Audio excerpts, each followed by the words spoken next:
it is Thursday, September 9th, 2021. I'm Chris Remo, and welcome back to my New York Times Crossword Daily Solve. It's a Thursday puzzle, as I always call it, the first tricky puzzle of the week.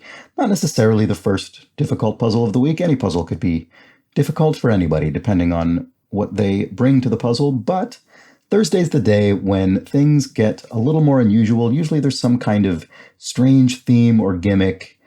The cluing gets a bit more difficult. Everything steps it up on Thursday, so I hope we're prepared. Maybe I will be, because I don't think there were actually any corrections yesterday from the clues or answers that I entered, but there were a few interesting comments that I thought I would read nonetheless. Bice Dibley says, "Today's lesson for me was that a haberdashery means something different in America.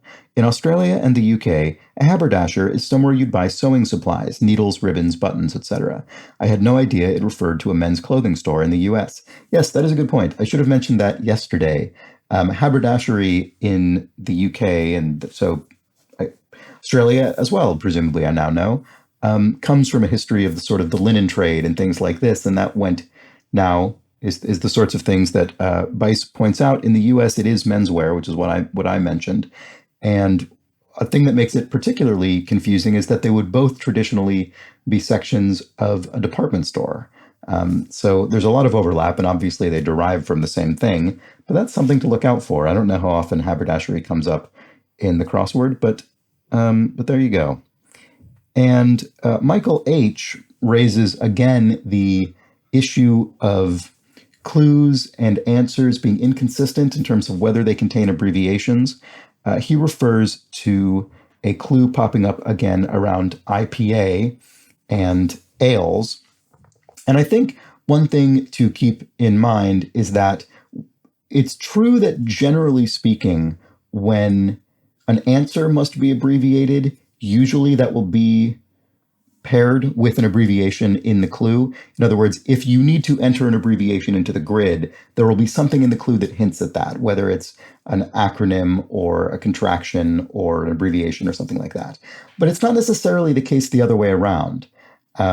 If there's an abbreviation in a clue, that doesn't necessarily mean that the answer will be abbreviated. In fact, there's a very common version of that, which is sometimes a clue will tell you that a word has to be French or Spanish, for instance, and they will have an abbreviation FR period or SP period.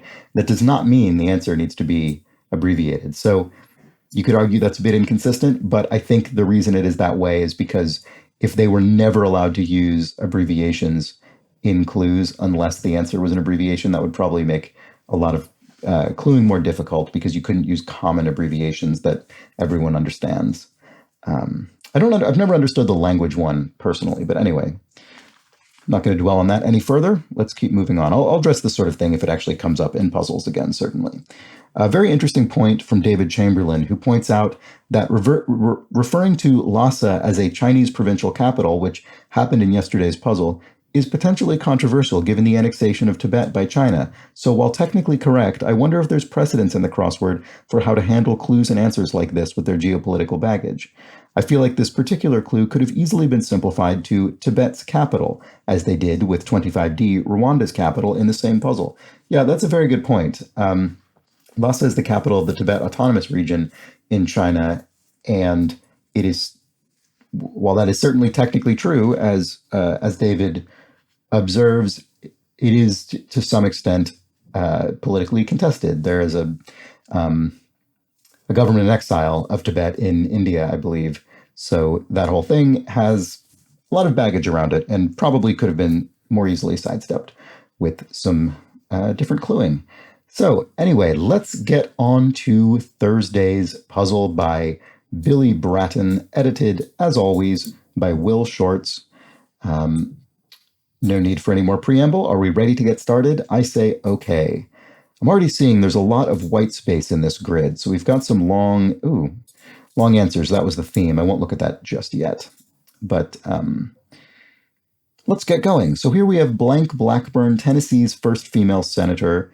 I think this is Marsha Blackburn. This is not something I would expect anyone who didn't grow up in the United States to know, but I'm going to go ahead and put it in because it's a Thursday puzzle, and I may well need all the help I can get. So one down, we have yeah, and what if I don't wanna? Make me not write Marcia into the crossword grid. No one would ever say that, but I just did. Garment, oh sorry, I'm sort of skipping over things here. Food quaintly. Not sure offhand. Trusted, I don't know, relied on maybe? Garment that appropriately rhymes with court.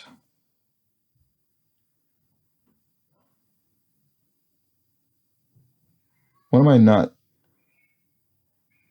Is Marcia spelled differently, maybe? It wouldn't make any sense for it to rhyme with court and also start with a C because then it would be court. Oh, maybe it's skort, which I think I came across this recently. Skort. It's a tennis garment that is a skirt and shorts, I suppose. Some kind of I think something like that. Anyway, that would make Marcia spelled with an SH rather than a CI. Let's see. Let's jump to these crosses and see if we can confirm or deny this skort affair. They may be iced for a hoppy birthday party. Ale kegs, I suppose? I think birthday party would probably put you in mind of something for children, but hoppy is getting at the hops used in beer production, and you might ice kegs of ale if it's appropriate to the ale in question. Food quaintly. Why am I not seeing what that is? Basted edge. Hem? Basted edge. Not seeing that. Ulterior motives could be agenda. I suppose an agenda could be ulterior motives. Let's look at some crosses here. Amazingly enough. And stumblebum. Don't think I know stumblebum. Could it be adult? It certainly sounds like that sort of thing. Blank Bell, Emily Bronte pseudonym. Oh boy. One of the Brontes was Curran Bell. Acton Bell, maybe? Maybe this isn't adult. I think Acton Bell sounds familiar to me. I don't know, maybe not. I don't remember. Let's look elsewhere for now. Mohammed bin Tani was the first one for Qatar. Maybe Amir. Must be that. Rendezvous with would be meet with. Close or close, but in this case I think it's close. In other words, end something. Oops. Food quaintly. Something meant. Singer Amos. Tori Amos. Why am I not seeing what this is? Is it aliment?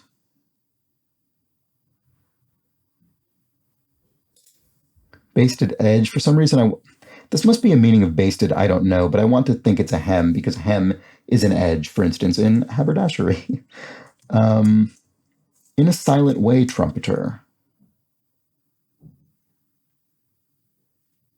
There's an odd beginning to a name of a person. Kilo something. In a silent way.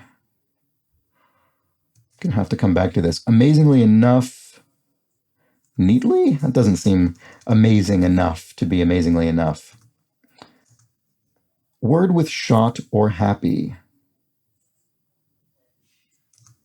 Some unaccredited universities, derisively. Diploma mills, I think often that's what unaccredited universities are called. What is this? I just realized, what are these numbers?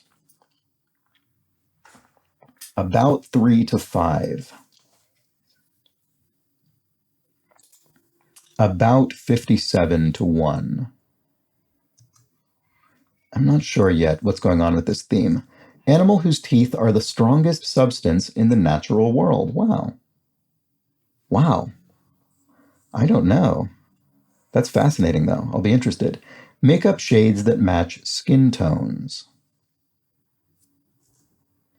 Good card game for the inebriated. Free from, rid of. Robotics motor, a servo, I think. Eve's counterpart. So this could be Eve's meaning days before. Oh, morns, I see, as in evening. Evening's counterpart is morning, so eve and morn poetically. Let's see. Suffix with ranch, ranchero, perhaps.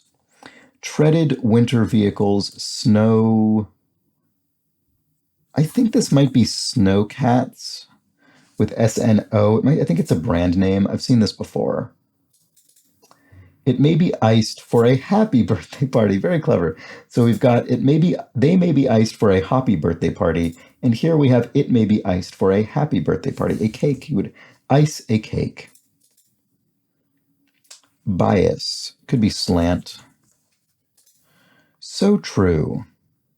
So true. Felt, could be seemed. It seemed a certain way, it felt a certain way. Stephanie Blank Angelina Germanata, aka Lady Gaga. Not a clue what Lady Gaga's real second name is. When doubled, a 2010s dance. Oh boy, this is familiar. I want to say it's Nene. I don't remember what that is. It has something to do maybe with swinging your head around or something, or maybe that's something else. Anyway, good cheer. Hurrah, doesn't need more letters for that. Lula de Blanc, former president of Brazil. Not sure offhand. Hopefully I recognize it with some crosses. Makeup shades that match skin tones. Oh, I see, nudes. And then a good card game for the inebriated. Oh, rummy, as in gin rummy. Sorry about that. That should have been obvious. Ratatouille protagonist. Oh, this is the character from the film. Remy, the rat. Remember that. Apple Store employee, question mark. A grocer, I suppose. They sell apples, not Apple Store, not Apple the brand, but apples the fruit. Overhauled, something probably. Glowing lines, an ode. So it's our old friend, the ode, the favorite. Much like the acai is Will Short's favorite berry, the ode is Will Short's favorite poetic form. Glowing lines meaning lines of poetry that are glowing in admiration, an ode to something, a positive poem about something. Overhauled, redone could be. Supreme god of ancient Egypt is Amun-Ra, I believe. That can be spelled a couple different ways, but this is the way I'm actually most familiar with Amun-Ra. Hardly parsimonious in a saying, parsimonious was an answer that I got in a recent puzzle maybe a week ago or so. So if you're parsimonious, you're stingy, and if you're hardly parsimonious, you're generous, presumably.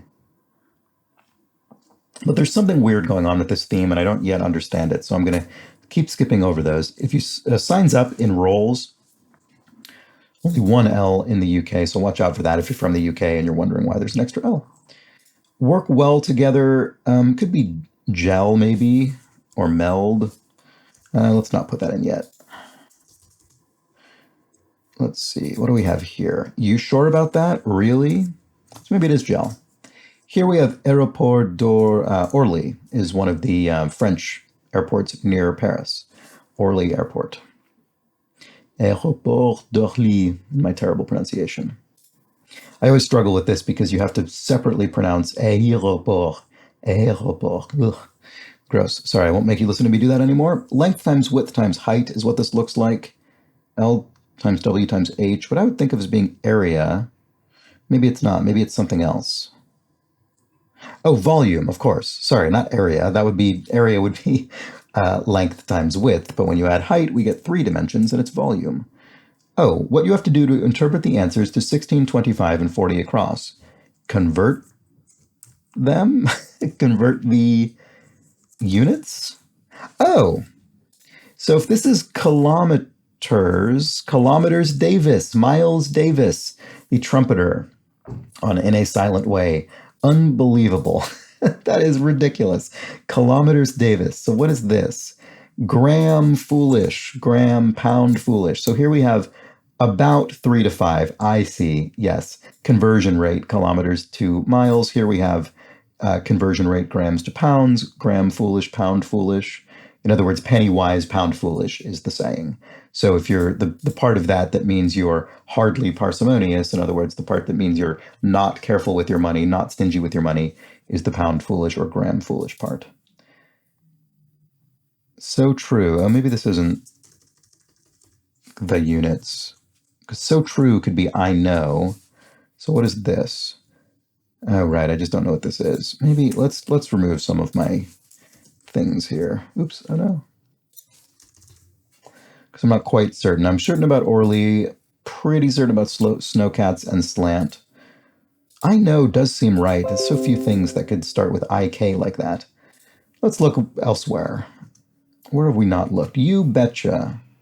Actually, are there any other theme answers we've not seen? Some unaccredited universities derisively. Yeah, diploma mills doesn't seem likely here now that I know the theme, because mills isn't really a unit, is it? Is it? Anyway, that wouldn't fit with diploma, doesn't fit here anyway, so what am I even talking about? Let's look at some downs we've not looked at. Role for Paul McCartney in the Beatles, he played the bass guitar.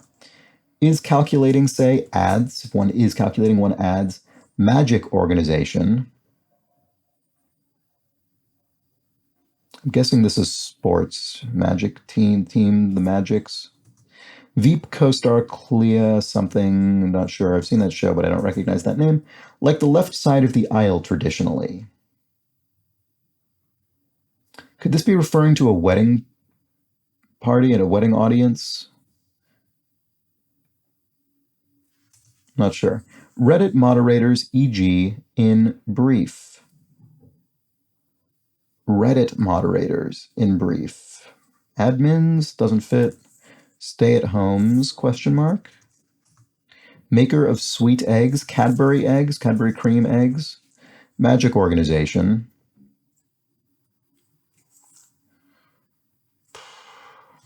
Not sure what that is. MBA? What? That doesn't make any sense. Let's keep going. Endured could be... oh boy, this word is on the tip of my tongue and I'm not arriving at it. It's going to drive me crazy, so I'm just going to go on. El Greco and others. Well, El Greco was an artist.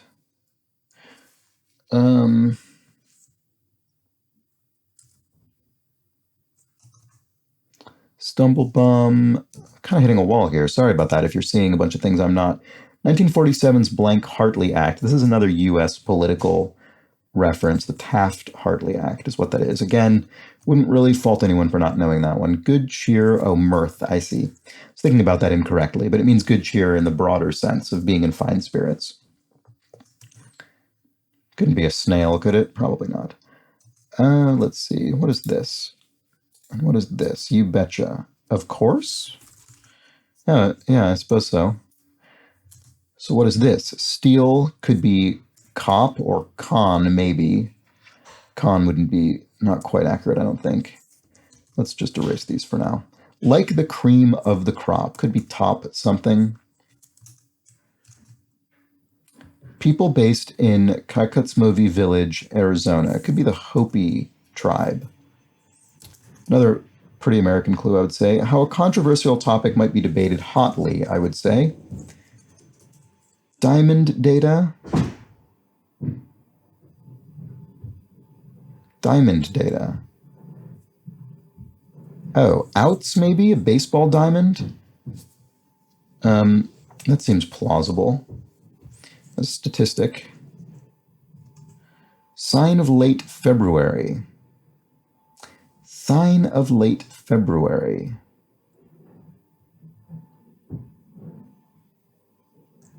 Not sure, but this could be top tier, it just occurred to me. And one's tackling their homework. Tackling their homework. It probably ends in an S, doesn't it? Tackling. Could it be something about fishing?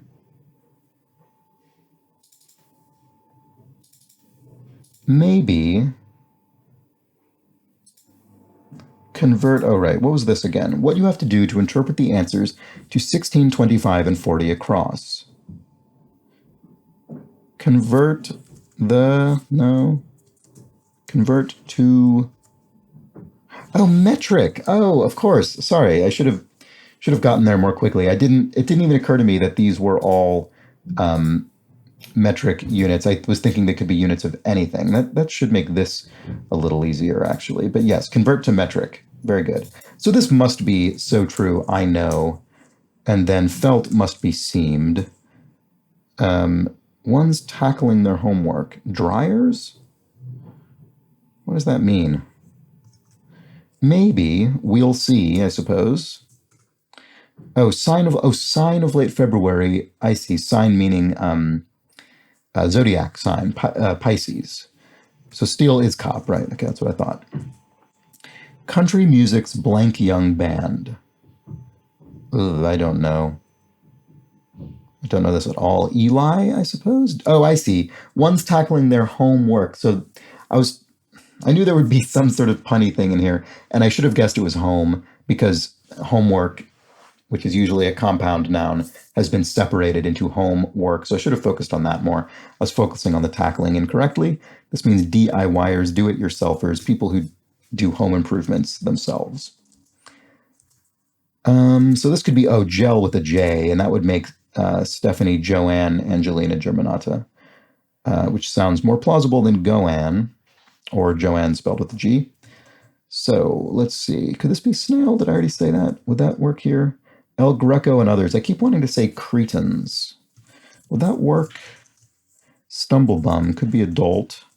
Amazingly enough. I don't know why this is giving me so much trouble right there. And then this blank Bell, Emily Bronte's pseudonym. Oh, Ellis Bell. Sorry. Should have gotten that much earlier. So maybe the snail teeth are the strongest substance in the world. That is fascinating if so. So amazingly enough, no less. I see. So, right. So this puzzle indeed has a quite a wacky theme, no less. It's not the best example. Endured is stood. Okay, yep. Here we have some unaccredited universities derisively radian. So degree, oh. So it's not diploma mills, it's degree mills. Is radian metric? I never think of, I think of radians as being one of those sort of weird mathematical things that isn't connected to the metric system. It's sort of just its own thing operating out there in mathematical land. I'll have to look that up. I had no idea radians were considered metric. I'm glad I didn't focus too much on the metric thing because that would have steered me wrong given my apparent lack of knowledge there. So this is radian mills or degree mills. Radians being it's a way. What are radians? It's sort of a way of representing sort of degrees around a circle as a proportion of pi or something. Please correct me if that's absolutely incorrect. But that's why it doesn't seem like metric to me. So anyway, I just don't know what I'm talking about. It's nothing new. Let's finish off this puzzle if we can. So like the left side of the aisle traditionally, yes, okay, this must be wedding related, so it would be bridal there. Reddit moderators in brief. Sysops? That is a very outdated term to me. I don't think I would refer to a Reddit moderator as a sysop. Reddit being an online sort of forum, and the people who moderate it being, in this case, system operators, I guess is what sysops stand for. That's sort of I would say, a slightly dated term to refer to someone who administers computer networks and things like that. Anyway, whatever. Blank Annie of Oklahoma. I've never seen Oklahoma. Don't know anything about it, unfortunately. Stay at homes question. What is this? I'm sorry. Some of these clues that have taken me a while, I feel like I should definitely know them, and they were sort of on the tip of my tongue. But this one, I don't really even know what's being suggested, so I'm sorry if you definitely do. What's this again? Right, Annie, and then this. Oh, Slap Happy or Slap Shot. That's that. And then this looks like Duval, doesn't it? What would that mean here, though? Stay at home.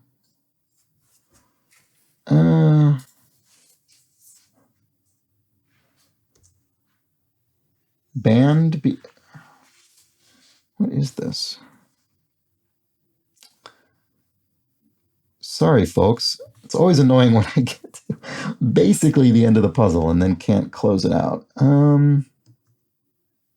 Oh, it's not band bees. It's bee and bees. Sorry. Bed and breakfasts. Stay at homes, meaning, this is a clever clue, it means homes at which one can stay. Often a bed and breakfast will be run out of somebody's home, which is the origin of one of the strangest names for any company I can think of, which is Airbnb, Air Bed and Breakfast. What an odd name for a company. So this must be Ado Annie. I hope this is right. Okay. All right, so there's the Thursday puzzle. Certainly a tricky theme, I would say. And actually, this gives me the opportunity to read a comment from someone from a few days ago. This is Lyle Entwistle. And I didn't read this the day after it was given because I wasn't sure if it would be applicable, but in this case, it is. Lyle says, something I don't think has been acknowledged yet. The theme frequently seems to be revealed in a bottom right longish across clue, presumably by design, since that would be one of the last clues you see when solving in the usual way. If I manage to get a long across early, I'll usually skip forwards to see if I can snipe the theme and get that extra content for the rest of the solve, extra context for the rest of the solve. So that is a perfectly placed comment for this puzzle, because we see here that indeed the instruction, the sort of central theme answer, which is the instruction that helps us complete the theme answers and the rest of the puzzle, is indeed in an across clue towards the bottom, just as Lyle Entwistle predicted. That's Lyle's law, as it's known in the world of crosswords, as I've just decided. So we see here that, yes, convert to metric is explaining how to solve the rest of the theme answers. And that is true. I agree. I do think that is a very common placement, and I think it's precisely for the reason Lyle suspects, which is that as you're marching through the puzzle, you will come across these sort of often strange clues, and the fill that you have so far doesn't really seem to work. And then it's not until you're almost through, until you've almost done a single scan through the whole grid, that you start to get an inkling about what might be going on, or at least you see an acknowledgement. Even if you don't have enough fills to get an inkling about what's going on, you see an acknowledgement that your confusion is warranted and that you aren't just missing something incredibly obvious. And such was the case here. And I don't, some people have asked me often in the comments, once I have some element of the theme, or once I know there is one, why don't I jump ahead and start to use that information as aggressively as possible? And the answer is, I don't know. If you would overwhelmingly prefer I do it that way, I guess let me know in the comments. And if I remember, maybe I will, because I don't have any strong feelings about it one way or the other. I think, as I've mentioned before, I solve quite differently on my own than I do on the video. I tend to solve much faster on my own because I'm not pausing to explain things and think about things more consciously. So often, when I'm solving on the video, I tend to be much more methodical and march through without doing things like skipping down to where the theme answers might be. But I think if you're solving on your own, you should absolutely do that. I mean, do whatever it takes to get as much information as you possibly can, because it's useful. And I don't know in this case if this is a theme I would have been able to really power through. I think I needed a lot of crosses to get me on the way. And I think that's often true on a Thursday. Often your early week themes will be straightforward enough that they can help you get a lot of extra material early on. This one was pretty tricky, but quite clever. Very curious about this radian metric thing. Anyway, Lyle's Law, good helpful tip regarding where the central theme answer containing instructions often is, often not always, but very often is in a puzzle. So I hope you enjoyed this Thursday crossword by Billy Braden. Let me know how you fared. There was some tricky fill in here, certainly. Taft-Hartley, Marsha Blackburn.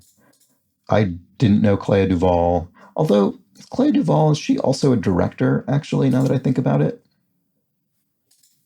I think I might know who this person is, or I could be mixing her up with someone else. Anyway, let me know how you fared. Let me know what you thought about this theme. Quite clever, I thought. And how you fared with the puzzle more generally. I will be back tomorrow, of course, for the Friday puzzle, which should be maybe a bit more challenging in terms of the cluing, but probably not as tricky in terms of the theme, so we'll see how that goes. If you enjoyed this series, if you're getting something out of it and you think you might want to watch more, you should subscribe. Click the subscribe button down underneath the video. And if you would like to help sustain this show going forward, why not toss a couple of quid or a few bucks to my coffee donation page on either a one-off or recurring basis. I'm actually just starting on that note. I'm starting to put together a Patreon for this channel, but what I'm going to do is I'm going to continue to deliver. My intention is to deliver the Patreon content also to those of you who are recurring donators on Ko-fi. So eventually, when that goes up, if you want to switch over to Patreon, that's fine. If you want to just stay on the Ko-fi page and keep your recurring donation going there, you'll get whatever I put up on the Patreon as well. So there shouldn't be any difference. So wouldn't want to leave anyone out. And so far, I think what I'm going to do is I'm going to do the monthly bonus puzzle that the New York Times publishes. And I'm on the Patreon, and I'm going to maybe do something like occasional speed solves of mini puzzles where I slam through a week of minis, which I always forget exist. But I did one of those videos quite early in this series, and I had fun doing it. So maybe that's the kind of thing subscribers would enjoy as well. We'll just have to see. I'll try things out, and hopefully I'll get suggestions about what would be fun content for subscribers that I'm actually able to produce with the time I have. Look forward to those suggestions. So anyway, that's enough of that. If you, that's it. That's it. Nothing else to say. I hope you have an excellent remainder of your Thursday, and I definitely hope to see you tomorrow for the Friday puzzle. So with that, have a great rest of your day. Take care.